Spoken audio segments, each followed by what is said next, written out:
Kembali lagi bersama saya Andi Shalini dalam Big Stories of the Week.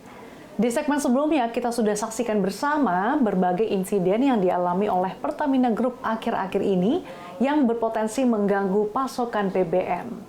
Nah, bagaimana sih persiapan keamanan stok BBM dan LPG Pertamina menjelang momen Lebaran pada tahun ini? Kami sudah terhubung bersama dengan Direktur Pemasaran Regional Pertamina Patraniaga, Bapak Mars Ega Lego Putra. Halo Pak Ega, apa kabarnya Pak? Kabar baik. Halo Sasa, apa kabar? Terima kasih sudah meluangkan waktunya untuk CNBC Indonesia. Pak Ega, saat ini kita tahu bahwa kebijakan PPKM telah dicabut, bahkan pemerintah memperkirakan bahwa akan ada lebih dari 120 juta masyarakat yang akan mudik di tahun ini. Nah, setelah beberapa musibah yang dialami oleh Pertamina Group, bagaimana kesiapan Pertamina dalam mengamankan pasokan BBM untuk mudik tahun ini, Pak? Ya, baik. Terima kasih, Sasa. Jadi, memang betul di tahun 2023 ini, berdasarkan prediksi, animo mudiknya sangat besar. Kurang lebih ada 123 juta penduduk yang akan mobilisasi selama mudik ini. Dalam rangka memberikan layanan energi selama mudik ini, kami di Pertamina Patraniaga selaku Subholding Commercial and Trading telah menyiapkan berbagai macam skenario dan juga berbagai macam layanan. Yang pertama, kami menyiapkan outlet-outlet layanan kami itu standby 24 jam untuk beberapa lokasi. Ada sekitar 1.500 SPBU yang kita siapkan 24 jam. Ada juga kita siapkan kurang lebih 5.000 agent-agent kami untuk standby selama perayaan mudik ini. Dan juga kami menyiapkan ada 391 unit sepeda motor motoris. Ini adalah kesiapan ataupun sarana fasilitas yang untuk outlet-outlet melayani langsung masyarakat. Sementara untuk menjamin kehandalan pasokan, kami juga melakukan inspeksi reliability daripada infrastruktur kami, seperti terminal BBM, seperti mobil tangki, dan juga awak mobil tangkinya. Dan selain itu, kami juga memberikan atensi khusus untuk wilayah-wilayah remote area, karena di wilayah-wilayah ini, saudara-saudara kita yang merayakan, itu pola supply chain-nya berbeda.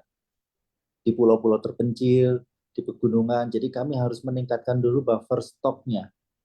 Nah, selain itu, selaku perusahaan yang tentunya kami juga ada aspek komersialnya, mudik ini tentunya akan meningkatkan traffic untuk di SPBU-SPBU kami.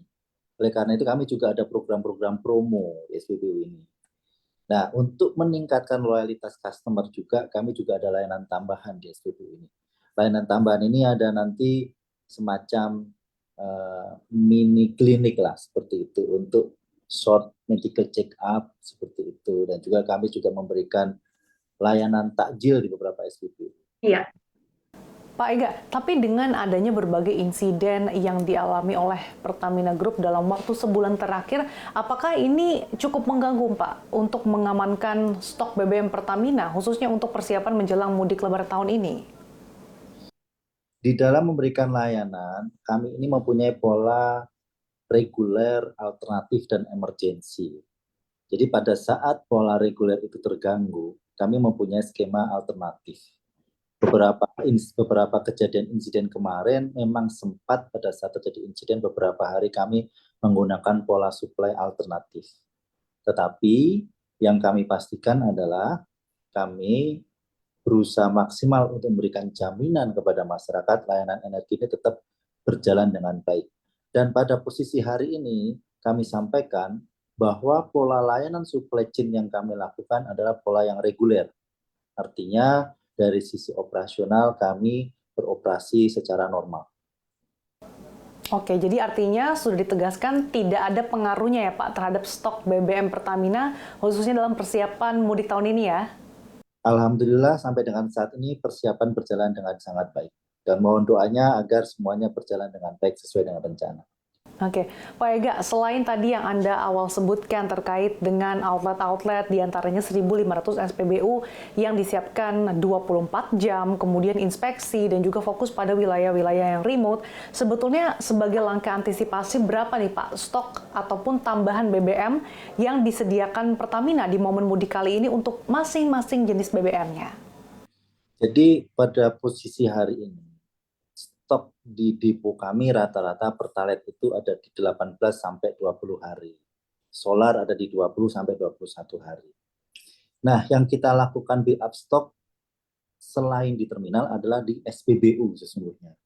Di SPBU sejak Senin kemarin perlahan kami sudah melakukan build up stok di SPBU. SPBU itu rata-rata stoknya antara 1,5 sampai 2 hari, karena kan pengiriman di SPBU itu setiap hari ada ya. Ini kita naikkan untuk rata-rata ada di angka 3 sampai 4 hari. Sehingga jaminan layanan kepada ujung customer facing outlet kami ini bisa lebih handal dibanding hari-hari biasa. Karena ini juga kita tahu bahwa ini pengisian BBM ke SPBU ini perlu waktu, sehingga apabila itu terlalu sering juga nanti akan berpotensi menambah antrian. Oleh karena itu jauh-jauh hari sesungguhnya justru SPBU yang kita build up stok terlebih dahulu. Oke, bahkan 2 kali lipat ya Pak dibandingkan dengan kapasitas normal di SPBU-nya ya Pak?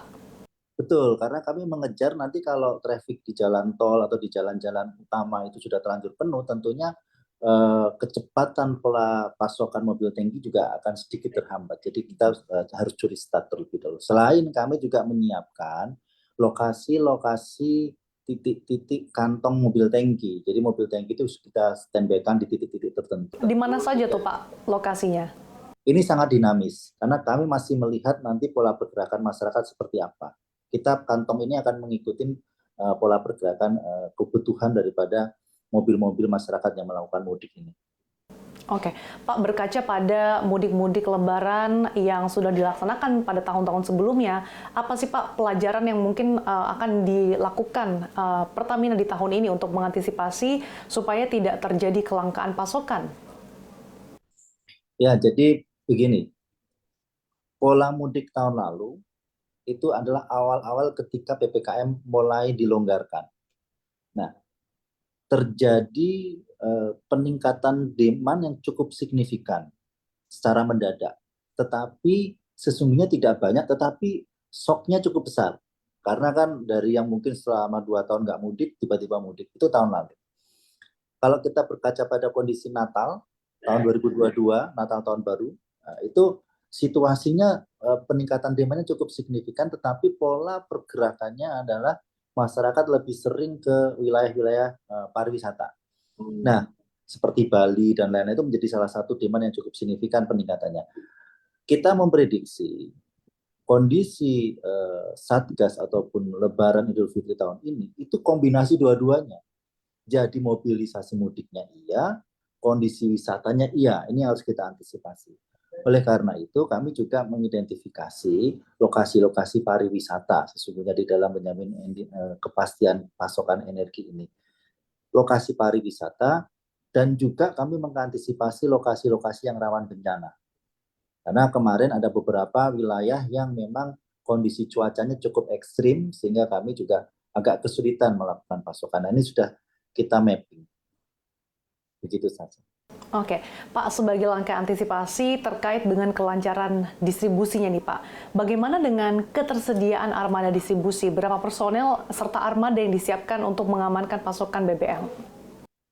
Kalau armada ini dinamis ya, kami sekarang menambah di Jakarta dan Surabaya, itu kurang lebih ada tambahan 100 armada sendiri, itu yang kita sewa secara spot charter. Selain itu yang lebih penting sesungguhnya awak mobil tangkinya, manusianya. Ya, di 2 tempat ini, di 2 kota ini kita juga sudah ada tambahan additional charter untuk awak mobil tangkinya. Seperti itu.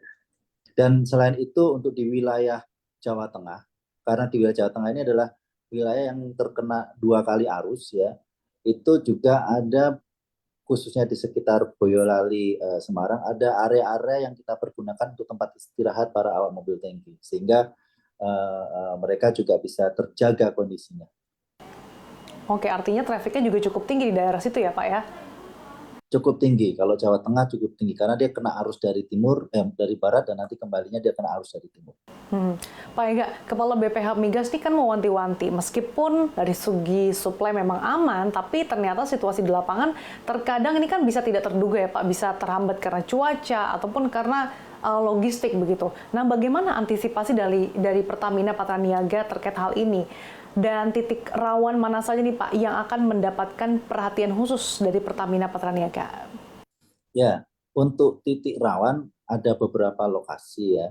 Yang pertama kita petakan yang rawan bencana. Rawan bencana ini kalau di Jawa yang kita melihat beberapa tempat yang sering terjadi gempa, tempat-tempat yang sering terjadi banjir, dan juga area-area remote seperti kepulauan. Nah, seperti area kepulauan ini, jauh-jauh hari kami sudah menambah kapasitas storage di lembaga penyalur kami. Ada yang menggunakan tangki modular, ada yang memang kita kirim semacam drum-drum untuk menambah stok di sana. Tapi tentunya aspek safety itu yang kami utamakan. Jadi seperti di beberapa wilayah Kepulauan Karimun Jawa, Kepulauan Apawea, Kepulauan Enggano, Kepulauan Seribu, Kepulauan Selayar, ini menjadi area-area yang juga kami atensi. Peningkatan kapasitas ini bisa berapa persen Pak dari kapasitas normal? Kita siapkan coverage-nya antara 3-4 hari untuk di lokasi lembaga penyalurnya ya. Oke. Pak Ega, di tengah pemudik yang diperkirakan akan kembali melonjak di tahun ini seiring dengan PPKM yang dicabut, apakah nantinya akan diberlakukan juga pembatasan pembelian BBM melalui My Pertamina selama masa mudik Lebaran tahun ini, Pak? Sesungguhnya tidak ada pembatasan ya. Kita mengikuti ketentuan dari BPH Migas itu adalah sifatnya pengaturan. Jadi tidak ada pembatasan. Ya, justru kami menghimbau untuk kelancaran para pemudik ada baiknya pada saat start itu sudah melakukan pengisian full tank. Tapi full tanknya dengan BBM non subsidi, dengan BBM yang lebih berkualitas, yaitu Pertamax. Oke, baik. Terima kasih Pak Ega atas insight dan juga waktunya luar biasa sekali. Sehat selalu Pak. Sekali lagi kami mengucapkan terima kasih sudah meluangkan waktunya bersama kami di CNBC Indonesia. Terima kasih, Sasa. Sehat selalu.